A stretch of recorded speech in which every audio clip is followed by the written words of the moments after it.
give a smile. Give a smile, give a smile. Give a smile, give a smile. Be the reason someone smiles. Give a smile, give a smile. Give a smile, give a smile. Give a smile, give a smile. Be the reason someone smiles.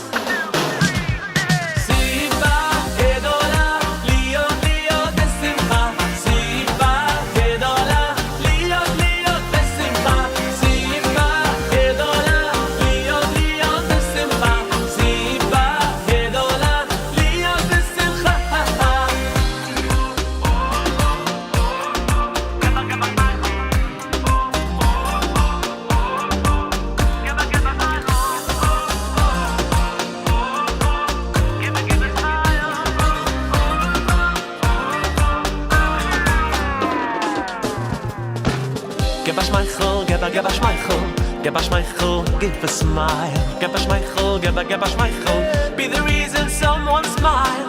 Give a smile, give a smile. Give a smile, give a smile. Give a smile, give a smile. Be the reason someone smiles. Siva gedola, lio lio besimcha. Siva gedola, lio lio besimcha. Siva gedola, lio lio besimcha. Siva gedola, lio besimcha. Siva gedola, lio lio besimcha. Siva gedola, lio lio besimcha. Siva gedola, lio lio besimcha. Siva gedola, lio besimcha.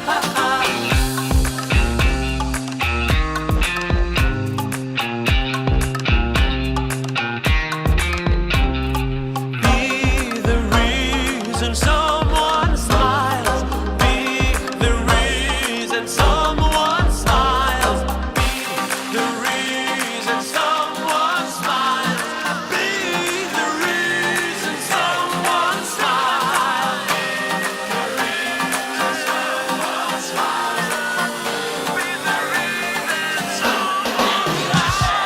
Siva gedola, lio besimcha. Siva gedola, lio lio besimcha. Siva gedola, lio lio besimcha. Siva gedola, lio besimcha. Someone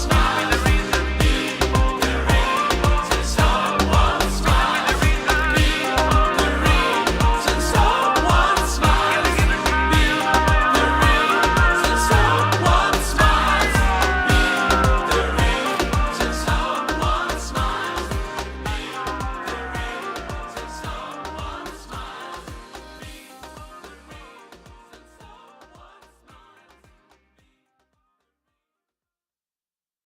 Be the reason someone smile. Be the reason someone smile. Be the reason someone smiles. Be the reason someone smiles.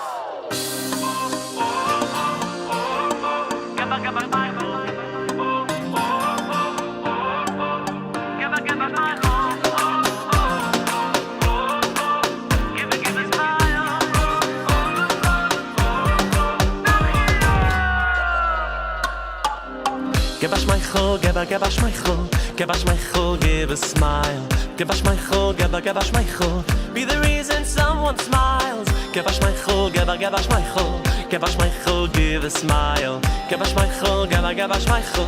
Be the reason someone smiles. Siva gedola, lio lio besimcha.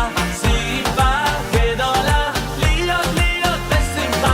Siva gedola, lio lio besimcha. Siva gedola, lio besimcha.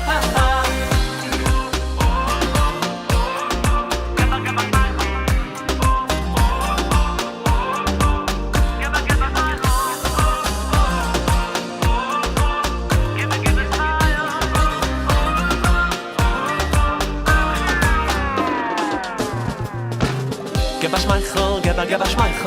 Give a smile, give a smile. Give a smile, give a smile. Be the reason someone smile. Give a smile, give a smile, give a smile, give a smile. Give a smile, give a smile. Be the reason someone smiles. Siva, gedola, liyo, liyo, besimcha.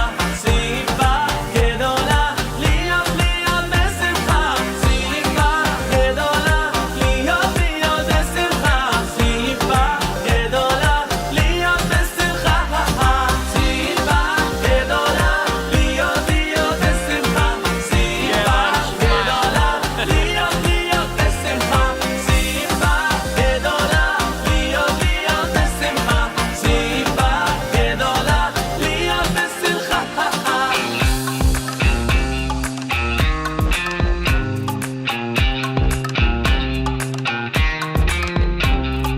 Be the reason someone smiles. Be the reason someone smiles. Be the reason someone smiles. Be the reason someone smiles.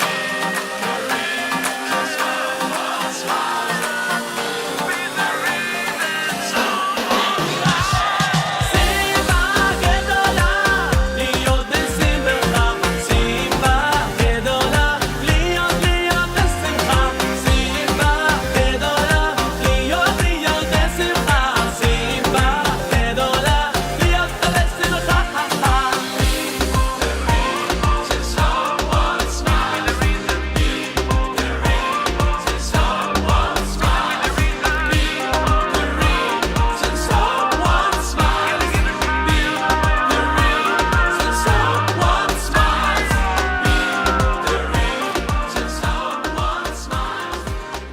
the reason someone smiles.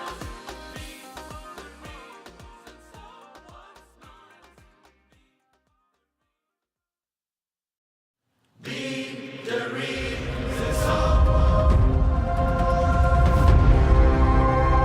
smiles.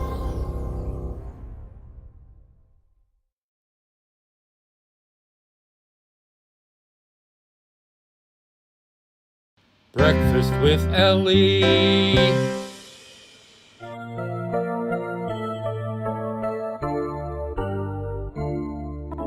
Mode ani lefanecha melech chai bekayam shechezarta bi nishmati bechemla raba emunatecha.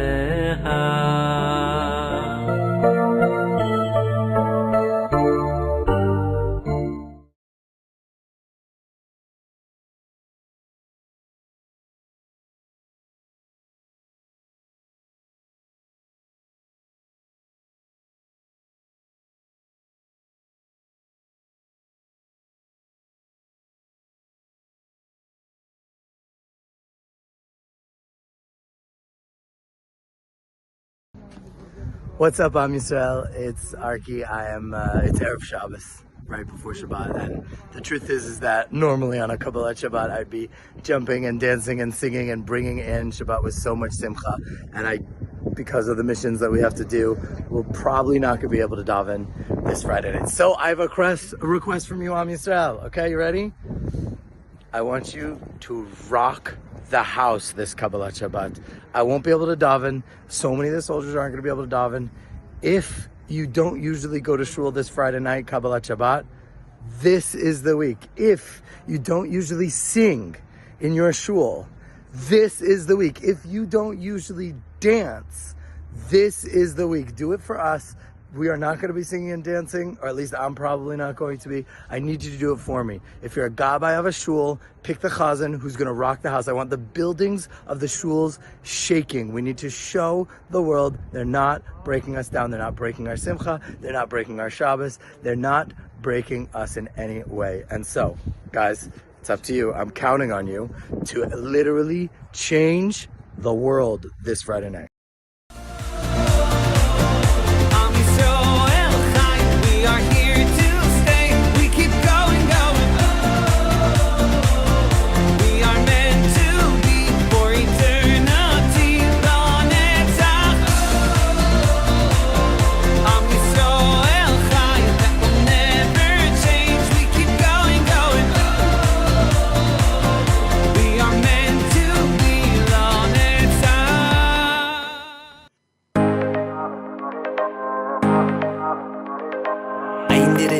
Laila, I need a dida Laila. Ay, ay, ay, good Shabbos. I need a dida Laila, I need a dida Laila. Ay, ay, ay, Shabbos Kodesh. Good morning, good Erev Shabbos, and welcome to Breakfast with Elli. It is Friday. Excuse me, throat's bothering me a little bit this morning. It is Friday, the 13th day of December, the 12th day of Kislev. The Torah portion is Vayishlach Yaakov. HaYom Yom Shishi Shabbos, 6th day, counting up towards Shabbos, learning the 6th and 7th Aliyos. In New York City, you light Shabbos candles tonight at 4:10 for the last time. 4:10 p.m. and Shabbos will end tomorrow night at 5:14. 4:10 and 5:14. 5:15 if you want to be super careful. All right, 4:10 and 5:15, or 5:14 is the actual time. Some people like to keep a minute or two extra. You know, it's good. All right, we went to the circus last night. Oh, yeah. The Big Apple Circus, Damrush Park at Lincoln Center. These are the tickets. Look at that. Huge tickets. I don't know why you need such big tickets.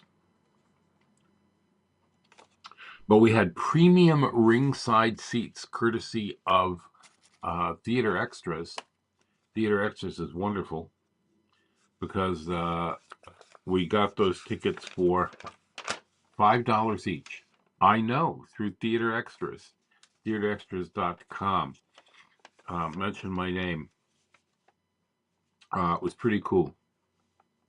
Yeah, it was pretty cool. We enjoyed it.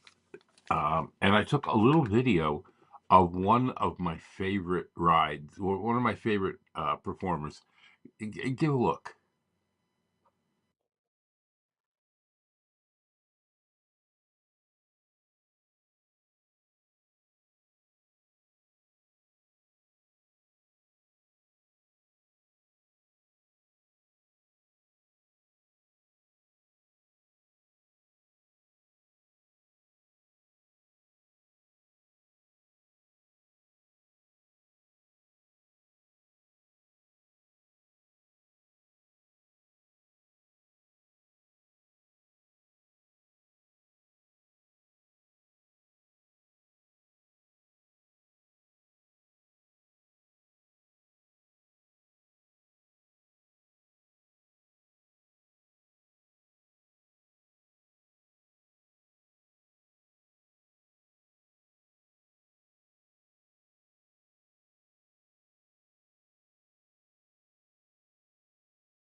right? All right. I enjoyed myself tremendously at the circus last night. And so thank you, Theater Extras and Big Apple Circus, for providing that. All right, Rabbi Pesach Krohn is in the hospital still. He's getting better. Our prayers are definitely helping according to his family. Let's continue saying Tehillim for him, chapter 121 together, please. שיר למעלות, אשא עיני אל ההרים, מאין יבוא עזרי, עזרי, מעם אדוני, עושה שמיים וארץ, אל ייתן למוט רגלך, אל ינום שומרך, הנה לא ינום ולא יישן, שומר ישראל, אדוני שומרך, אדוני צילך, על יד ימינך, יומם השמש לא יככה, וירח בלילה, אדוני ישמורך, מכל רע ישמור את נפשך, אדוני ישמור צאתך ובואך, מעתה ועד עולם.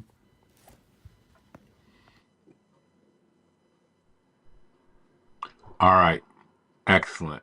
All right, everybody. Men and boys, take your two front tzitzis. Let's make a bracha. Everybody else, join us in the second bracha. Baruch atah Adonai Eloheinu melech haolam asher kiddishanu b'mitzvotav v'tzivanu al mitzvat tzitzit. Baruch atah Adonai Eloheinu melech haolam asher kiddishanu b'mitzvotav v'tzivanu al divrei Torah.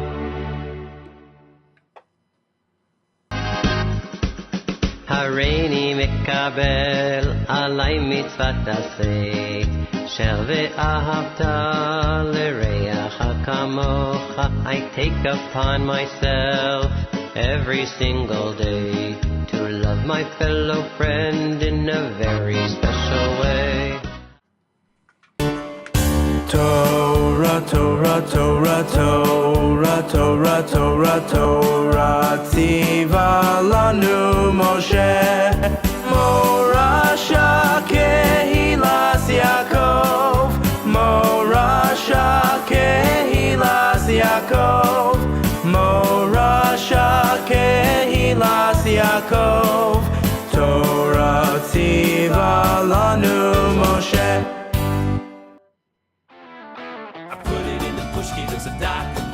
All right. Put it in the pushki, it's a DACA box. I put it in the pushki for someone else to keep. Yeah, I put it in the pushki, that's a DACA box. I put it in the pushki, that's a DACA box. I put it in the pushki for someone else in need. All right, fantastic. We are giving a lot of tzedakah today because we're giving for today and tomorrow since we can't give on Shabbat. There we go. Giving the tzedakah, and that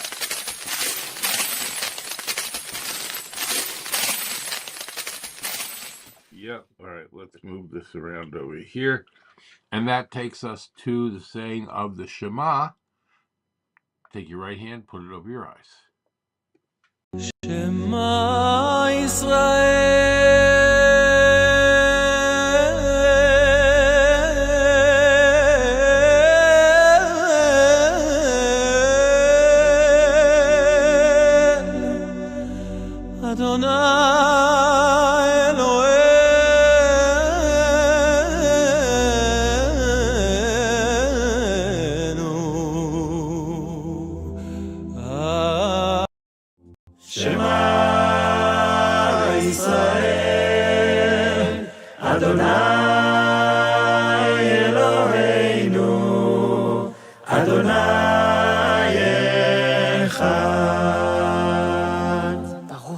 כבוד מלכותו לעולם ועד. All right, I lost the Ve'ahafta there. I don't know what happened. Actually, I didn't know what happened. So I'm going to fix it right now for you.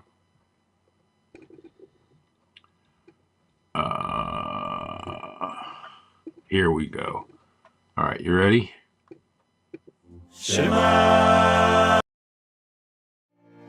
Baruch Shem kevod malchuto leolam vaed.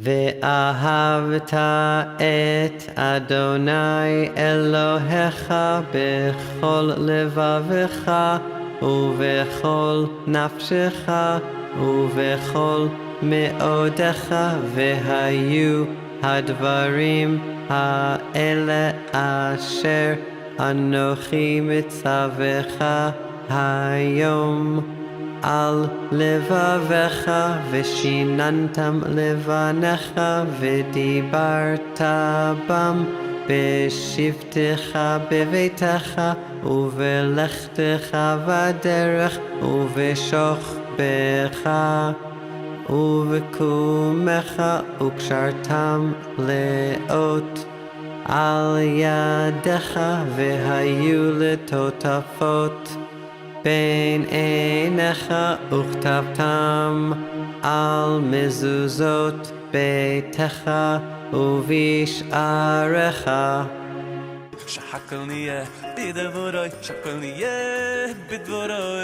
All right, and that takes us to breakfast. And for breakfast today, we have coffee and yogurt. Are you ready? Making a bracha shahakol, barachato, adinoi, Eloheinu melech haolam, shahakol, nihiya, bidvoroi. Coffee, blessed coffee. God bless you for being a friend. When the whole world turns on me, it's only you on which I can depend. I want to taste you in the morning and a few times throughout the day. Yes, a cup or two in the evening too. For me, it's the only way.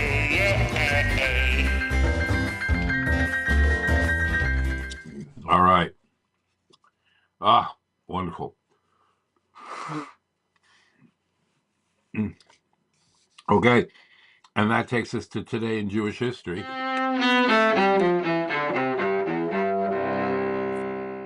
All right. On this day, we have the yahrzeit of Rabbi Yosef Yitzchak Kazin, the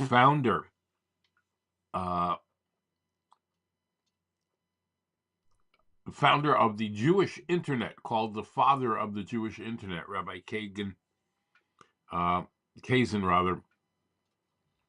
was a fantastic individual who, in his short years from 1954 to 1998, really changed the soul of cyberspace. On this day in 1628, Mohammed ben Farouk, the governor of Yerushalayim, was deposed. Sadly, his successors were not much friendlier to the local Jews than he was, and that caused a lot of issues. It's true. All right, stop. What's going on? What's going on? Stop that. All right.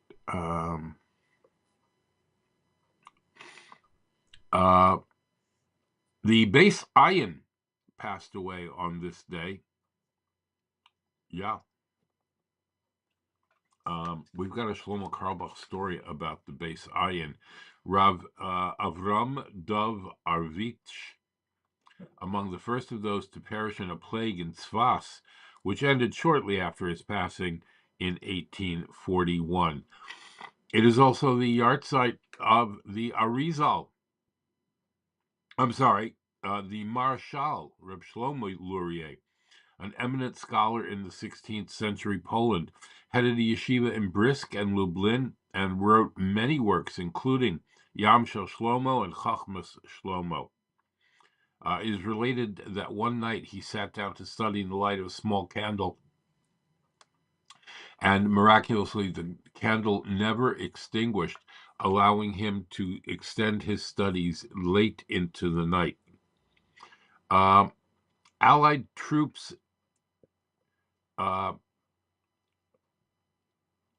marched on Romania in 1943. Tariska. The Germans tried to cover up their actions by killing the surviving inmates of the labor camp and destroying the camp itself. The first Hasidic town in the United States, New Square, elected its first mayor in 1961. Big deal. I spent Shabbos in New Square. It's beautiful there. And Shabbos is the day that the Talmud was completed. In the first decade of the 5th century, Rav Ashi and Ravina led a group of Amoraim, Talmudic sages, in the massive undertaking of completing the Babylonian Talmud, collecting and editing the discussions and debates and rulings of hundreds of scholars and sages, which had taken place in the more than 200 years since the compilation of the Mishnah by Rabbi Yehuda Hanassi, Judah the Prince, in 189. The last of these editors and compilers was Ravina II, who passed away on the 13th day of Kislev in the year 4235 from creation. After Ravina, no further additions were made to the Talmud, with the exception of minimal editing taken on by the Rabbanim Savurai. The date marks the point at which the Talmud was closed and became the basis for all further exegesis of Jewish law. Pretty cool, right? That's what I thought. Pretty cool. All right. How we doing? We've got HaYom for today. היום הזה הוא זמן שמחתנו, שמע את התפילה The 12th day of Kislev. And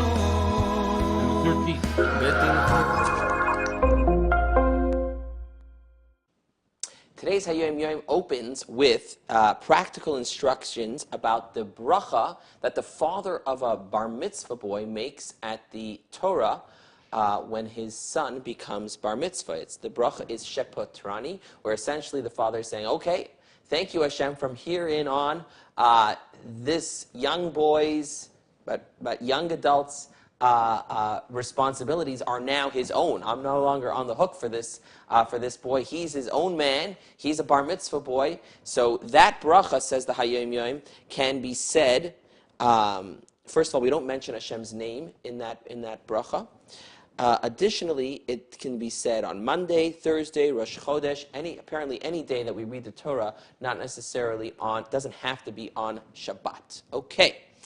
Now, second part of the HaYom is a tradition that we have received from our teacher, the Baal Shem Tov, founder of the Hasidic movement. You know, there are times when you need to, sometimes, not always, if negative speech that is uncalled for is Lashon Hara, that's forbidden. But there are times when it is halachically permissible and even necessary to say the truth, right? If someone's doing research about a possible hire, right? You're thinking about hiring somebody for a job. You need to be able to make a phone call and say, tell me about this person, and the person on the other end of the line needs to be truthful, needs to say the positive things and the negative things, because someone's business is on the line here. So there are situations where halachically it's okay and it's actually the right thing to do to say something positive about somebody and say something negative about somebody. However, says the Baal Shem Tov, if you're in a situation where you hear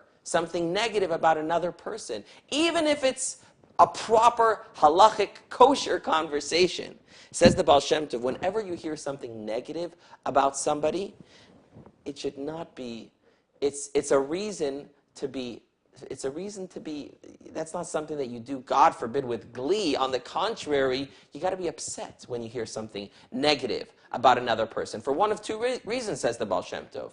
If what you're hearing is true, that the third party, that negative thing about the third party is true, then that means the third party is not in a good place. And if what you're hearing from the person talking to you is not true, then it means that the guy who's talking to you is in a bad place. So either way, even when it's necessary to hear something negative, it's not something, it's something that should be painful and difficult.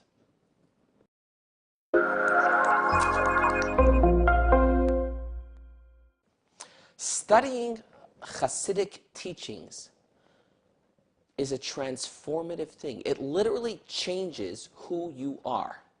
Today's HaYom takes us inside the anatomy of that change. Before we read the HaYom, it's important to preface. Every person, every being has got two things.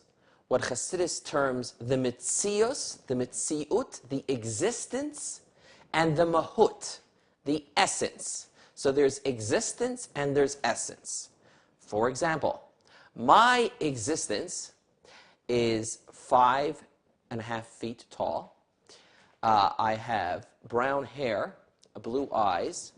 I'm not going to tell you how much I weigh, not because it's a secret, just because I personally don't know. And I have certain behavior patterns. All of those things are part of my mitziut, my existence. But that's not my essence. My essence is not my weight. That's why my weight can change. My essence is not my behavior patterns or even any of those physical attributes that describe my existence. That's not the essence of who I am. What then is our essence? That's where Hasidus comes in and teaches us your essence is your neshama. Your neshama is godly. And just like Hashem is infinite, a portion of the infinite, a chelak aleka, a portion of Hashem, which is what your soul is also infinite. So inside of you is this godly, divine neshama, and that is your essence. All the other things, that's your existence. Those describe things, those are characteristics about you, but that's not you. What's the you? Your godly neshama. Now, when we talk about Hasidus, studying Hasidus, changing who you are, says the HaYom, Hasidus mishaneh es hametzius. When we talk about your existence, your behavior patterns, the way you live, your lifestyle, the choices that you make, and even yes, in some ways, the physical you, a person who immerses himself in the study of Hasidus and begins to live the way Hasidus wants him to live, that changes your existence. That changes the those things that your behavior patterns and the things that describe you. How does it do that? By being migaleh et hamahut, by revealing your essence, by bringing the godly, infinite part of you, your neshama, to the fore, by revealing that and making it alive and present and tangible in your life. Hasidus transforms you by being migaleh et hamahut, by revealing the essence, and mishaneh et hametziut, by changing your outer trappings. All right, fantastic. And that, of course, takes us to Cantor Laserbrook, who has a beautiful song for Shabbat, and then a word from our sponsors. מקדש השבוע רצה וישב אלוהינו בעמך ישראל ותפילתו ומשיח ואושבץ אבוינו לדבר ביצך ואישי ישראל ותפילתו מרוב יעבוז יקבל ברצון וסיל רצו בן תמיד עבודת ישראל עמך וסחזנו עינינו בשובך לציון ברחמים ברוך אתה השם ברוך הוא שמוי המחזיר שכינוסוי לציון אמן. And now, a word from our sponsors. PestProRidol.com. PestProRidol.com, trusted by the best to keep away the pests. We are offering COVID-19 disinfection services. Mention this ad and get 1 month free service. Visit us at PestProRidol.com. Tarzane Group, micro, miniature, and small orchids. Go to tarzanegroup.com or call Tomas at 305-440-0565. That's 305-440-0565 and order today. Visit Tomas and Yair at tarzanegroup.com. Micro, miniature, and small orchids, beautiful in your home. Go to the website and read Tomas's orchid blog. And by Dina D Design. DinaDDesign@gmail.com. Fine artwork, custom made to your specifications, logos, wall hangings, Judaica, and you can even have something for your child's room. Dina D Designs. Go to her Facebook or Instagram or call or text. Thank you very much to our sponsors. If you'd like to become a sponsor, please go right up here to where it says patreon.com/theactorsrabbi, and you can contribute even only $1 a month if you'd like, but that'll help us bring this broadcast to you on a daily basis and cover our expenses. Be sure to thank your sponsors when shopping and mention Breakfast with Elli when you're shopping there. There might be discounts. Thanks for watching. Helping lots of people any way we can. Tzedakah is the Jewish way to help your fellow man. All right, patreon.com/theactorsrabbi or breakfastwithelli.live/new computer. Help us meet our expenses, pay for our brand new computer in the merit of bringing Torah all around the world. And truly, we have people listening from everywhere. It is so unbelievable. I am so humbled and grateful to Hashem. So scan the handy QR code or go to breakfastwithelli.live/new computer or patreon.com/theactorsrabbi. Donate today. All right, Rabbi Sachs coming to the conversation.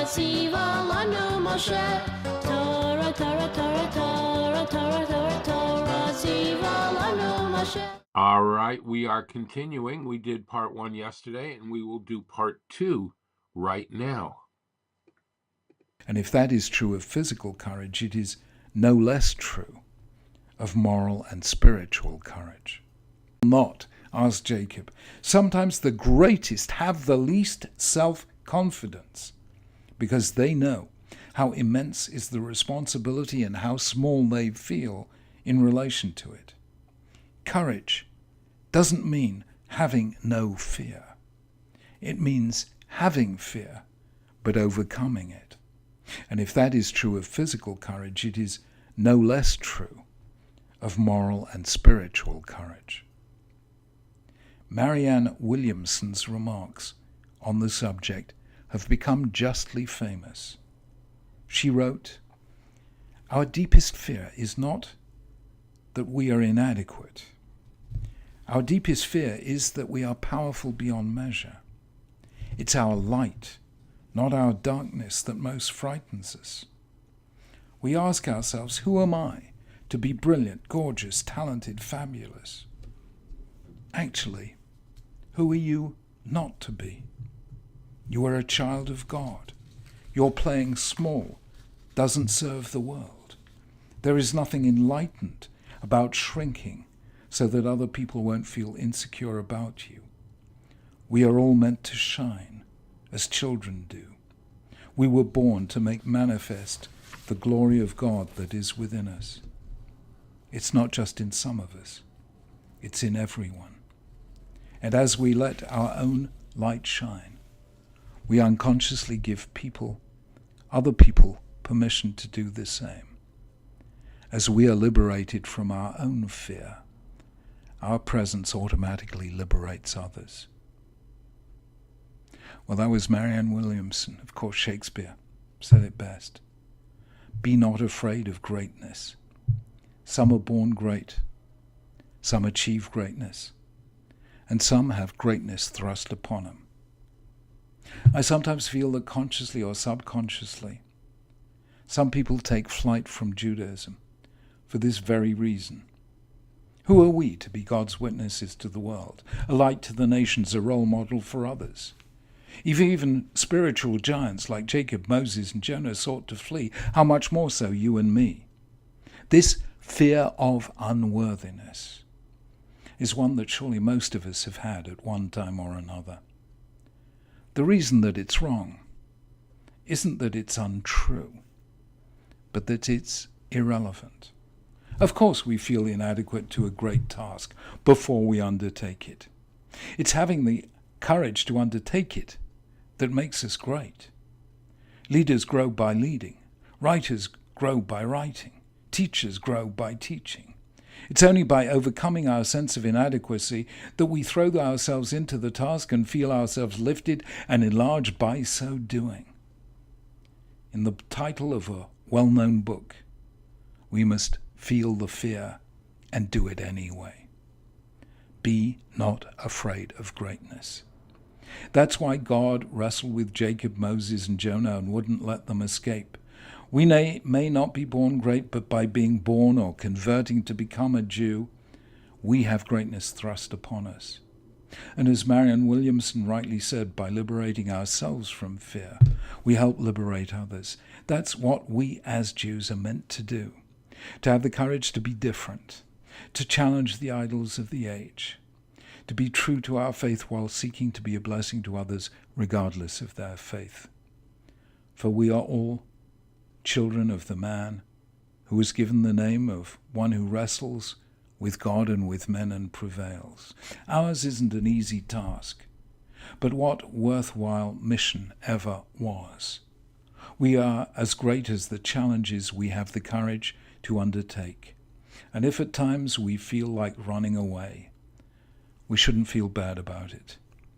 So did the greatest. To feel fear is fine. To give way to it is not. For God has faith in us, even if at times, even the best, lack faith in themselves.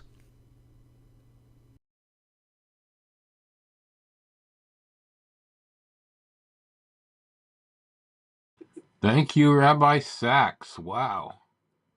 Faith in ourselves. In the sixth Aliyah, Yosef was exceedingly handsome, and Potiphar's wife was attracted to him. She made many advances on him. Whoops, sorry, wrong parsha. Yaakov's family continued on towards Hebron, and while en route, Rachel, Yaakov's beloved wife, passes away while giving birth to her second son, Benjamin. Yaakov buried her on the spot on the roadside leading to Bethlehem. They traveled yet further, and Yaakov's eldest son, Reuven, interfered with his father's marital life. And at long last, Yaakov arrived in Hebron. Yitzchak died and was buried in the cave of Machpelah alongside with his parents and wife. The Torah now lists the wives and descendants of Esav who left Canaan and settled at Mount Seir. Now, the last section of the Torah enumerates the princes of the original Seirite natives as well as the monarchs of the land that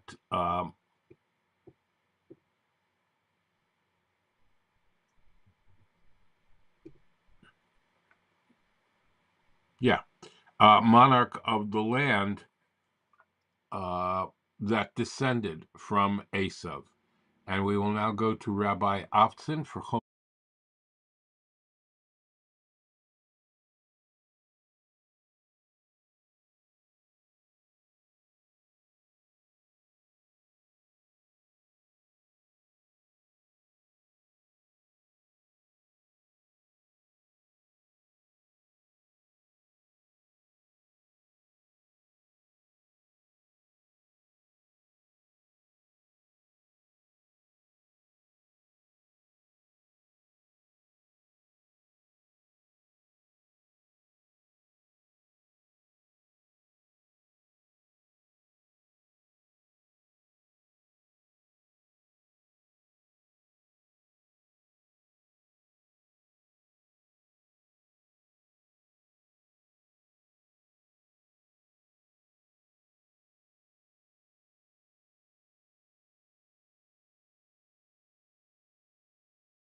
Certainly was. All right, Parsha points with Rabbi Epstein for today and tomorrow.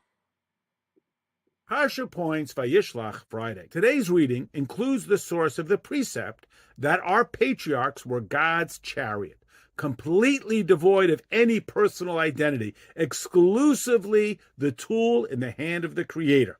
Can we be that a little bit? So transparent that we reflect Hashem in all we do? Rachel dies and isn't buried with the matriarchs, even with her husband. That's selfless. That's our model. Give honor to the carpenter, not the hammer.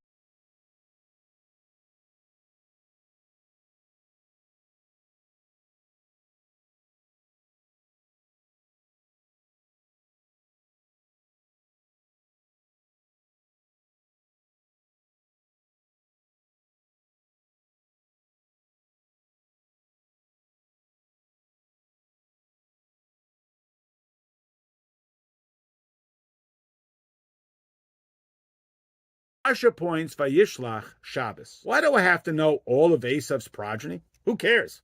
It doesn't even fit in any kind of family tree. That's the lesson. Esav has what appears to be an easier life than his brother. He doesn't have to run away from home, sleep in the forest, or get cheated by his employer. Seems enticing, but it doesn't end well. His legacy is chaos. Yaakov had many challenges and much to still be proud of.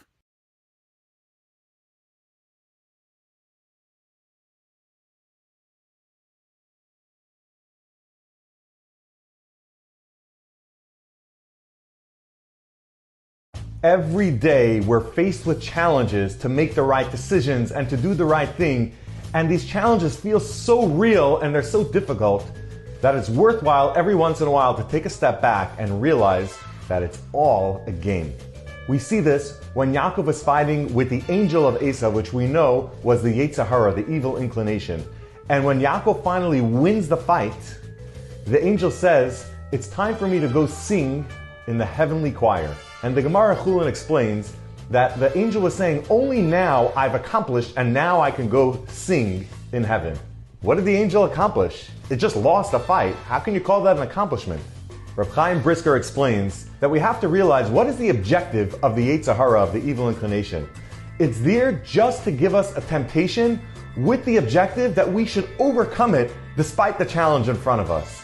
So when Yaakov finally won the fight with the angel said, great, you overcame me. Now I've done my job. It's time for me to go sing and celebrate. So not only is it important for us to realize that the challenges that we're given are really a game to see if we can overcome them, we should realize also that even the other team, the evil inclination, is rooting for us too. When we've got both teams rooting for us to win, that should motivate us to become the champion that they all know we can be. Have a great Shabbos.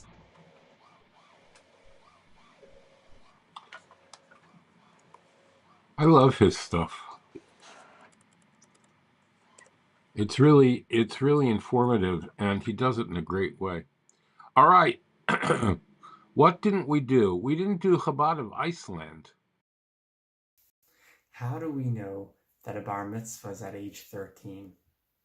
So it actually comes from a story that happened in the city of Shechem, where our forefather Yaakov settled with his family. Unfortunately and very sadly, Dinah, Yaakov's only daughter, was abducted and violated by the prince of Shechem. It was at that time that two of Dinah's brothers, Shimon and Levi, risked their lives to rescue Dinah from the palace. Incredibly, they defied all odds, and they successfully managed to bring Dinah home. Now the Torah calls these two, Shimon and Levi, men, adults. But how old were they? Believe it or not, Levi had just turned 13 years old, and yet the Torah calls him a man, an adult. This is how we know that a bar mitzvah is at age 13. But this is very odd to learn about a bar mitzvah from such a story. There is no celebration, no speech, no gifts. What is this all about? So in fact, there's a very powerful lesson and a very powerful message that we could learn from this. And that is that a bar mitzvah is the responsibility. A bar mitzvah means that this person is now responsible for mitzvahs. A bar mitzvah means that a person is now responsible and now carries the task of bringing goodness and godliness to wherever they could. How did Levi celebrate his bar mitzvah? Levi spent his bar mitzvah risking his life for his sister. He put his life on the line. He put aside his hopes and dreams and put his sister first. That is what a bar mitzvah is really all about. It's about total and complete dedication. Dedication to another person, dedication to God, to connecting to God, putting your own interests on the side just for the sake of someone else. This is why this story is the basis for a bar mitzvah. So bar mitzvah has a party and wonderful celebrations, but the actual responsibility doesn't end at age 13. That is when it begins. You have the task, you have the privilege. Now show your family and your friends that you are a real Jewish adult. Very cool. All right. And that will take us, let's see.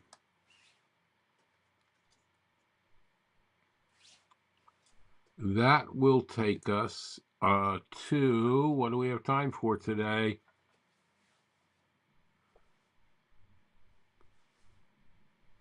Oh, so much I wanted to show you. I don't know how to do it all. How do I do it all? Let's do Dr. Drelach today, because I know what that's about. Hi everyone, this week is Parshas Vayishlach. I have a very delicate, but I think important lesson I'd like to share, and I'm going to attempt to do that right now. Rabbi Norman Lamb, in his book, Drashot L'Dorot, inspired me with this idea. It used to be the custom that when the Torah portion was read in the synagogue, it was read verse by verse and translated from Hebrew into the vernacular of Aramaic, so the people who were attending synagogue or the reading of the Torah would understand the contents. There was one exception, and that was in this week's Parsha Vayishlach, where Reuven removes the bed of his father Yaakov from the concubine Bilhah of Rachel, Rachel's handmaid, and he removes the bed, Yaakov's bed, into his mother's tent, Leah. Now what happened? Rachel had passed away, giving birth to Binyamin. We know that Yaakov loved Rachel, and he moved his bed into the handmaid's tent. Reuven thought this was an affront to his mother, and so he removed his father's bed from that tent to his mother's bed. If I haven't lost you yet, here's the point. The verse says that Reuven slept with Bilhah. And that was the verse that was never translated into Aramaic. Why? Because the translation would give the wrong impression. The Gemara tells us that just by moving the bed, it's as if he did it. But of course he did not sleep with his mother. The Gemara tells us that Reuven and all the Shvatim were righteous people.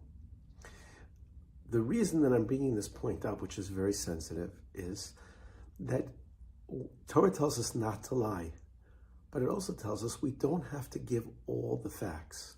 We don't have to tell over a story that is not necessarily ours, especially a story that is filled with innuendo and mitigating circumstances that we don't get the whole picture. So if we discover or come across a story about someone, we should be really careful not to share it unless we have permission.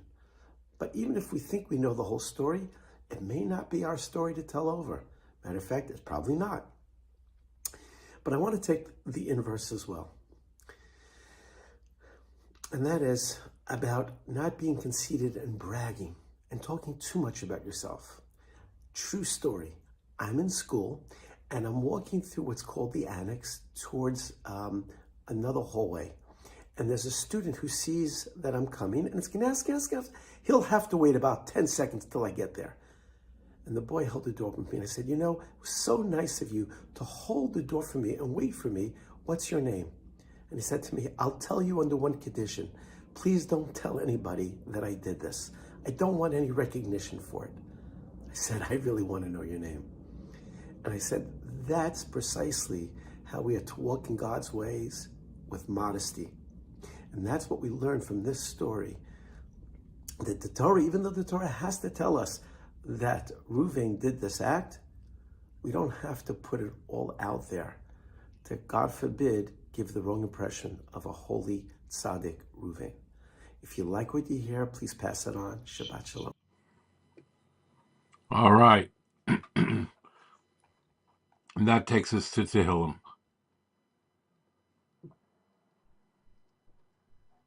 Hopefully.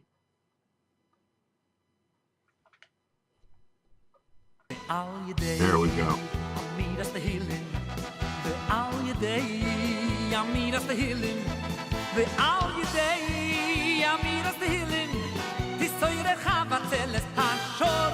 All right, we are doing chapters 123 and 123 today.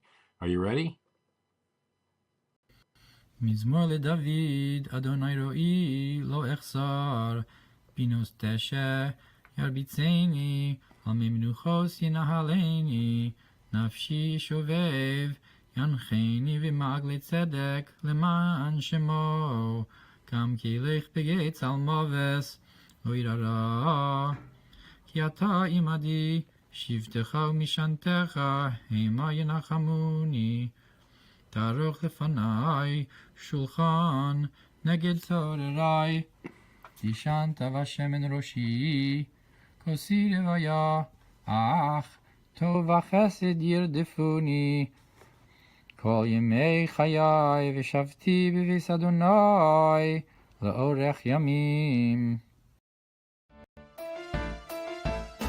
שרמלס ולך נסוס יסעיני הישבי בשמיים הנה יעבוד עם היד עד עיניהם כי הנה ישב יד כבדו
All right, Tanya for the day, the 12th of Kislev.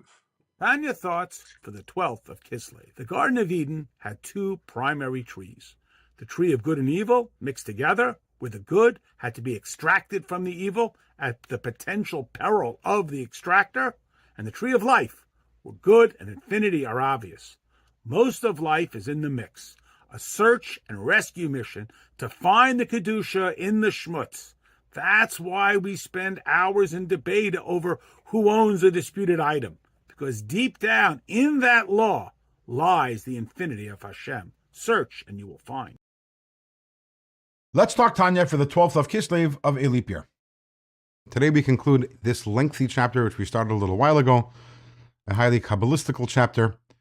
And what we have, to summarize what we had so far, is this chapter is about doing mitzvahs, understanding the impact of doing mitzvahs, physical mitzvahs, both in terms of that is the purpose of our creation over here in this world, is to bring light here into this world, and also in terms of the connection with God that we are able to establish only through doing mitzvahs. And then we transitioned, we were talking about learning Torah. There's the importance of learning Torah, because when you're learning about a mitzvah, it's as if you've done the mitzvah. But in the last few days, we've spoken about the value of learning Torah in and of itself, that godliness, the godly wisdom, the divine wisdom is revealed within Torah, and when we're learning Torah, we're connecting to that divine wisdom.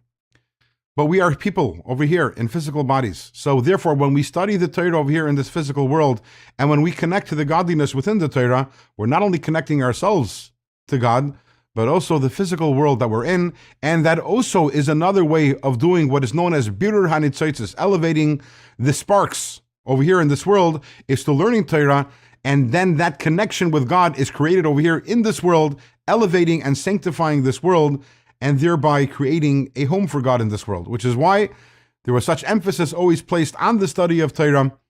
And even the greatest of mystics and the greatest who understood the value of doing mitzvahs, nevertheless, they spent so much time studying Torah, understanding that ultimately this is a way of connecting to God here in this world and bringing holiness over here into this world.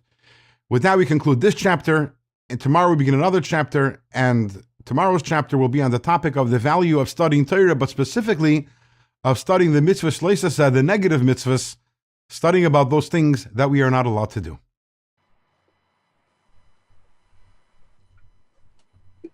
All right. We did our Tanya. And that takes us to Hanukkah.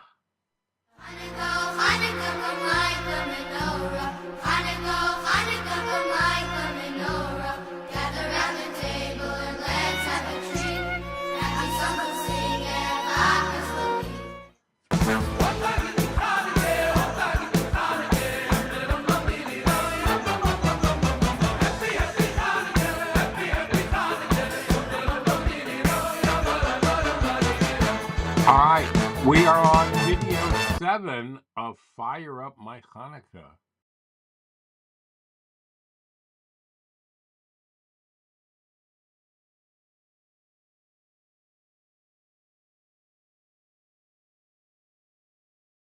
Military victory or spiritual victory? Sword or scroll?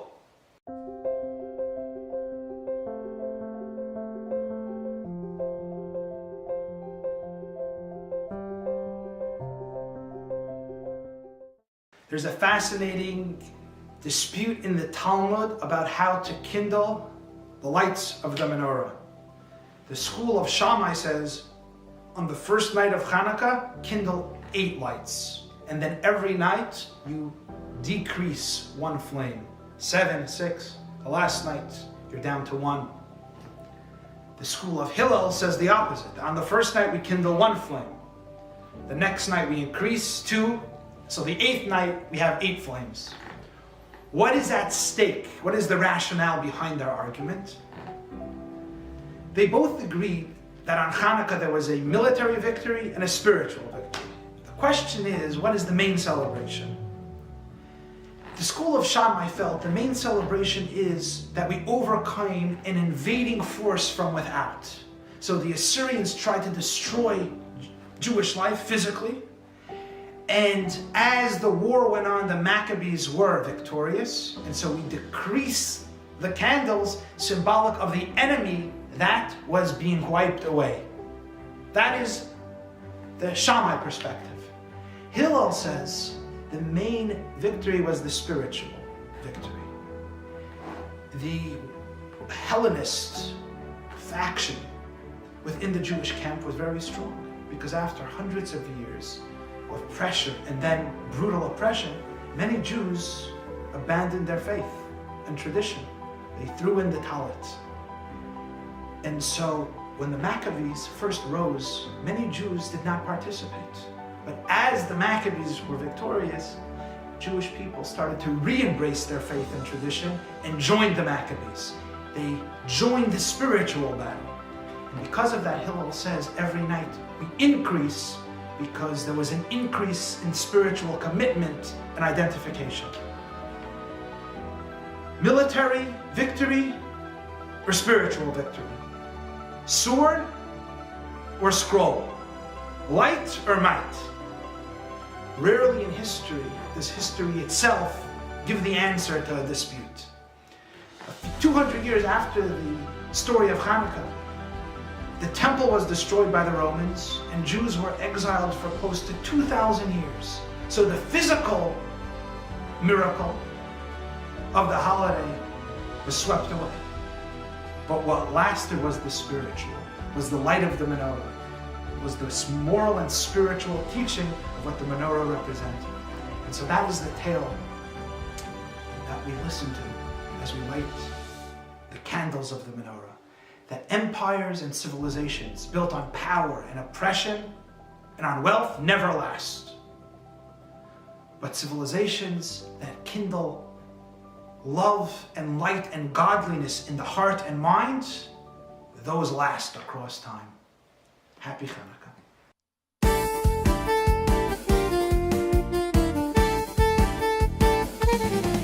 Havenu shalom aleichem, Havenu shalom aleichem, Havenu shalom aleichem, Havenu shalom, shalom, shalom aleichem, Havenu shalom aleichem, Havenu shalom aleichem, Havenu shalom aleichem, Havenu shalom, shalom, shalom aleichem.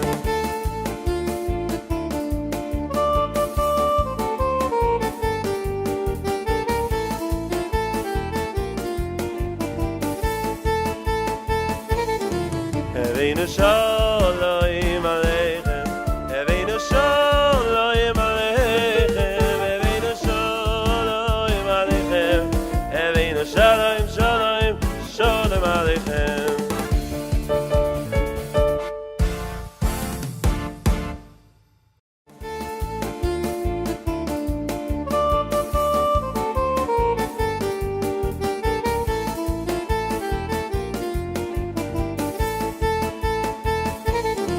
Havenu shalom aleichem, Havenu shalom aleichem.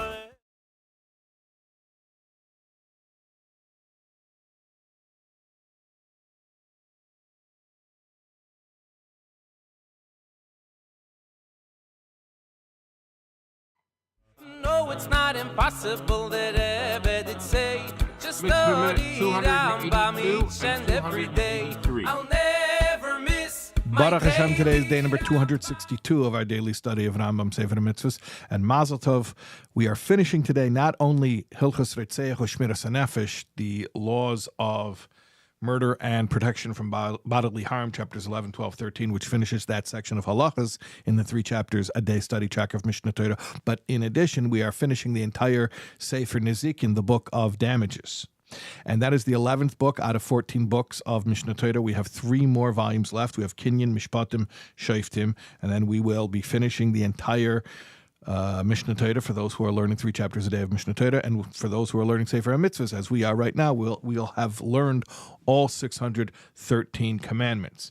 All right, today we have negative commandment 299 is the biblical verse says it like this: Lifnei iver, in front of a blind person, loisitein michshel, do not place a stumbling block. But that is not limited to the literal meaning. It also means figuratively. A blind person can mean also someone who's ignorant about a matter. Do not lead them astray. That could be, for instance, giving bad advice, telling somebody to buy something that you know they don't need, or would make an investment that's not good for them. Or it could be causing somebody to sin unwittingly, like serving somebody non-kosher food and not telling them that it's not kosher and causing them, God forbid, to sin. That's all included in do not place a stumbling block before the blind. Positive commandment 202 is unloading the burden of a tired animal. If an animal's crouching beneath its load, it says the situation here is it's your enemy's animal. So even your enemy, somebody who you might not feel like helping, you should go and help them, even though it's not your animal, not my business. No, it is your business. It's a mitzvah. Torah makes it your business. Go help this person's animal to get relief. Take that burden off that animal. That was positive 202. Positive 203 is similar but different. It's reloading the animal after the burden has already fallen. Help pick the stuff up and put it back on properly the right way. Okay, and negative 270 is the prohibition against ignoring such a situation. Not only it's a positive commandment to be helpful, but it's a negative prohibition against just pretending you don't see and being like, I don't want to make it my problem, I'm just going to walk by. That is a prohibition from the Torah. Okay, Mazel Tov, we just finished the entire Sefer Nezikin, and tomorrow we will be starting laws that correspond to the book of Kinyan. Kinyan is how ownership of things gets transferred. So you're going to start learning all about that tomorrow. We'll see you then, God willing. Continue the topic we opened up yesterday, which is the concept of chazaka, presumptive ownership, which is established after 3 years, in our wider context of talking about laws concerning neighbors under the umbrella of positive mitzvah 236, damaging one's fellow. So yesterday we mentioned that the ownership of chazaka is only established if the 3 years were consecutive and nobody contested his ownership. However, if during the 3-year period, even once, somebody else came into this piece of land and announced, I hereby protest the fact that this other person is squatting on my property, this is mine, then that is enough to require a deed of sale to be produced later if the ownership is challenged.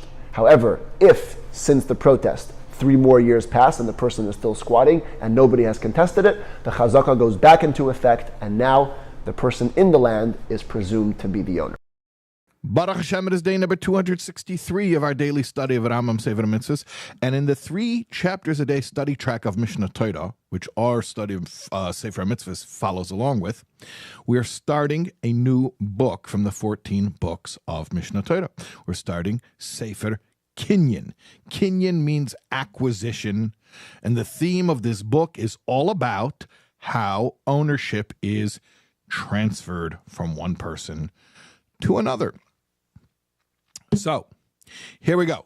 Today's mitzvah. We have one mitzvah. Positive commandment 245. And I'm going to give you a little bit of heads up here. Tomorrow we're going to have the same mitzvah again. You know that happens often because of the way that we study Sefer Mitzvahs. We don't go in order 1 through 613, but rather what we do is we study mitzvahs that are related to the subject matter that's being studied currently in the 3 chapters a day of Mishnah Torah. So we're going to get a repeat. We're going to get a bunch of repeats actually coming up over the next several days. I mean, in other words, a lot of our mitzvahs we're going to study like more than once, meaning more than one day, and it's going to happen a lot. So just letting you know. Today's commandment, positive 245. It is the commandment to follow the Torah's laws regarding transfer of ownership. The scriptural source is from Vayikra Chof He Yodala, that means Leviticus 25:14. V'chi simkru mimkor lamisecha, when you make a sale to your fellow. Oy Kone miyad amisecha, or you purchase from your fellow. The rest of the verse says, don't cheat them or swindle them, which actually becomes the source for another mitzvah that I'm not going to get into right now because we're going to learn about it, God willing, in the coming days. But you follow that when you sell to or you purchase, and you hear what it says, Konoi miyad amisecha, when you purchase from the hand. Now, from the hand can mean literally or figuratively. Figuratively, it's very simple. Just you call, passing something from hand to hand is like transfer of ownership. But it also can be taken literally, like a literal hand. And why am I bringing this up? Because one of the ways in which transfer of ownership occurs, if we're talking about movable items, is literally by taking it, picking it up, and giving it into somebody else's hand. That the person pulls it. It's called meshicha, called pulling, where they take the item. Now, that is a rabbinic enactment. Actually, there's many discussions about the nature of this, but just to give you a glimpse into the complexities of this law, of this mitzvah. If I go and I purchase something and I put down money, and then I say, you know what, forget it, give me my money back, I don't want it. Was the sale final or not? Let's say no conditions were explicitly made. Does giving money mean that there was a sale? Can the seller back out? Can the buyer back out? So that's the nature of the laws that we're studying right now in the 3 chapters a day of Mishnah Torah. I didn't even mention it. The name of the first set of laws in the book of Kinyan is called Hilchas Mechira. Mechira means sale.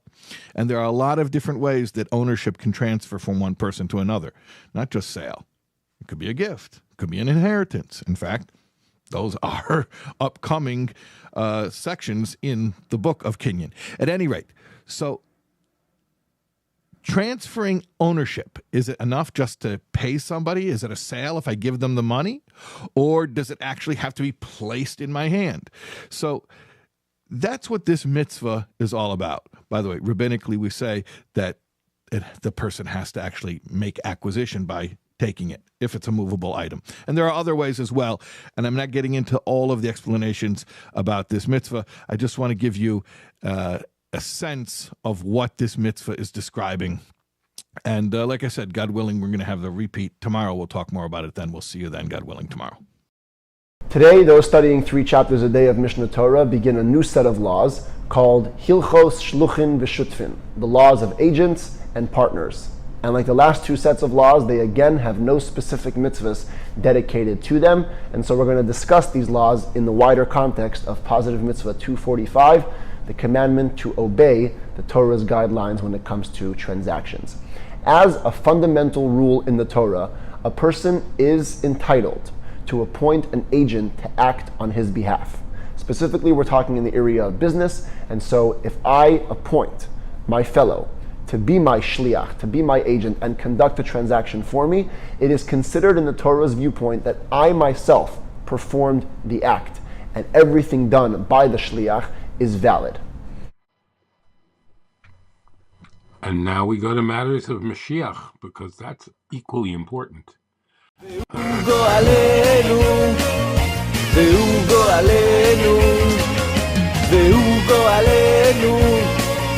משיח צדקנו, הרבי מלובביץ' מלך המשיח, הרבי מלובביץ'.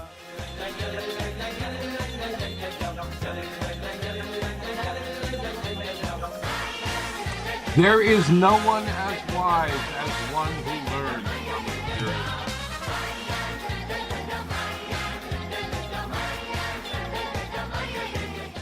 The true test of understanding is its practical applications. When a person's learning affects his daily life and helps him overcome life's challenges, it proves that he truly understands. And that's similar to a level that lifts an entire structure from the bottom. So too, by bringing what we learn into practice, we raise our entire being, including our understanding and our faith, to a completely higher level. It is true that studying about godliness in Chassidus brings Mashiach, but we must fully understand and internalize what we learn, and that can only occur through practice. Here's Shmuel Tzvi. Shalom Aleichem, everybody. Hope all is well. We all see the news that Israel has entered Syria. It's very funny to see all the world's reaction. The whole country fell, and now that Israel's taking a buffer zone, people are so excited. People have so many emotions. This is a very strategic thing that Israel's doing. It makes sense. You see terrorist organizations all over the place in Syria. The country just fell. Who knows who's going to replace the Assad regime? So of course it makes sense for Israel to really secure the buffer zone so that nobody will any random jihadist group can approach their borders. It's a very logical thing. Now what's interesting is we see the Mount Hermon, Har Chelmon, which is Israel took the Syrian side, which is the highest point. This is historic, is territory of the Holy Land of Israel. God gave this land to Joshua, to Yoshua ben Nun. It's been the Jewish people's land all along. And again, this is a defensive posture. God bless you all. All right. And that takes us right now to bring heaven down to earth.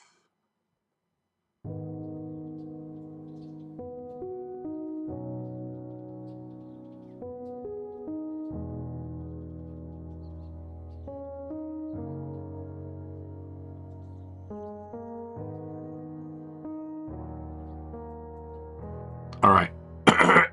Are you ready? There's a beast inside, and that beast is waiting for you for tikkun. How do you fix up the human beast?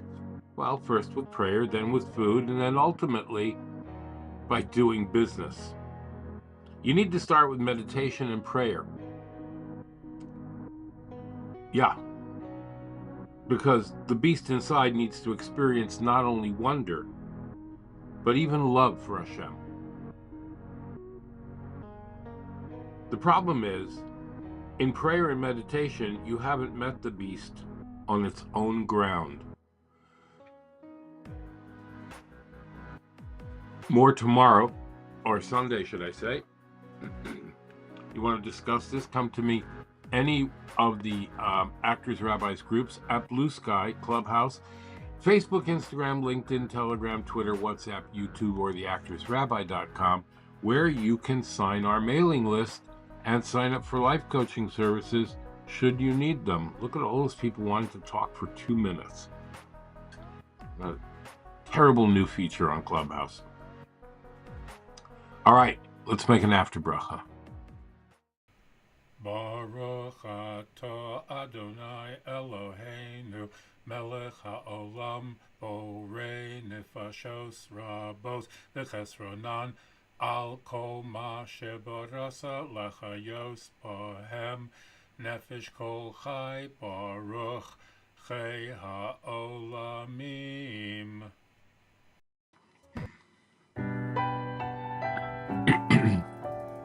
What? Our time is up already? I am so sorry. It was a pleasure being here and learning Torah with you today. I'm so glad that you came. Thank you to my Patreon sponsors, Pespro Riddle, Tarzan Orchids, Dina D Design, Bracha Biederman, Avi G, Reza Musavi, Ruthie, Jennifer, and our anonymous donor, wherever you may be. Thank you so much. Can't tell you how much we appreciate it. It's really, really important. Now, if you would like to become a donor, you can use this handy QR code right here on the screen, or go to patreon.com/theactorsrabbi, or even better, breakfastwitheli.live/new-computer, and you can donate today. All right. Hanukkah music video with Elli Marcus. Oh, no. Is it with Elli Marcus? No, 8 candles burning. Oh, this is a cute one. It's a real cute one. Yeah, you'll love this. I know you will. But you love everything that I do, which is so nice of you. So sweet. I can't tell you how much I appreciate that. All right, let's do it. It is the 12th day of Kislev. We are counting down 13 days till Hanukkah. Sunday, Saturday night Sunday, is Yud Daled Kislev. It is the Rebbe and Rebbitzins' anniversary, so we'll be doing some special stuff for that. I'm very excited about that. We got some special stuff for you, and like I said, don't miss that, okay? Get back here as soon as you can on Sunday, 10 a.m. All right, go out and make it a great and glorious day. In the words of Rabbi Isaac Hamler, have affection for a fellow, Hashem will have affection for you. Do a kindness for a fellow, Hashem will do a kindness for you. Draw a fellow closer, Hashem will draw you close to him. Make it a great and glorious day. Be the reason someone smiles. And we will talk to you, God willing, on Sunday. Have a great Shabbos.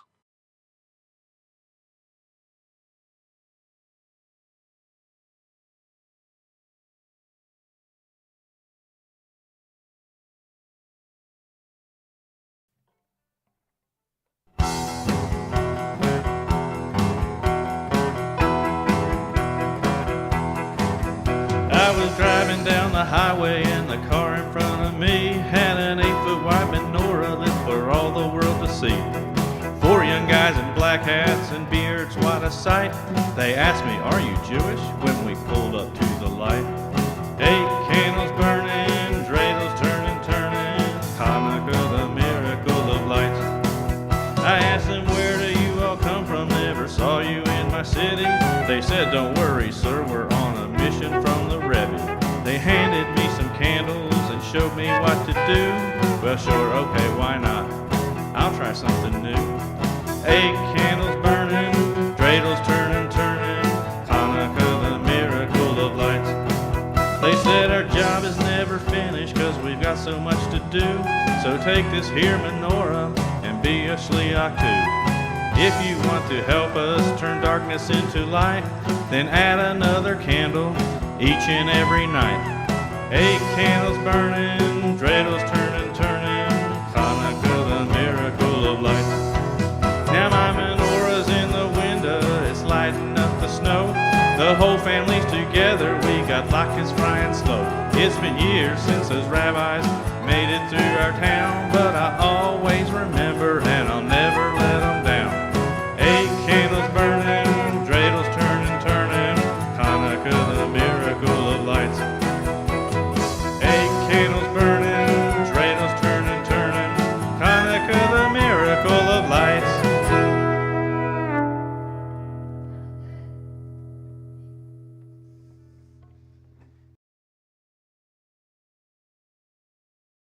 Bring them home, bring them home. We've been praying for so long, so Abba, please bring them home.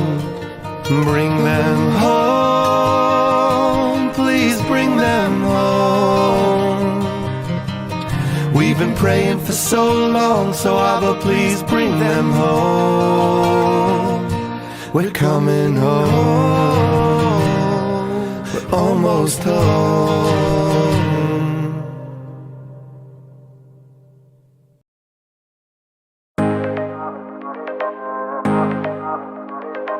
Ein dida Laila, ein dida Laila.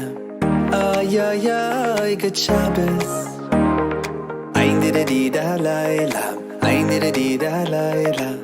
Ay ay ay, Shabbos Kodesh.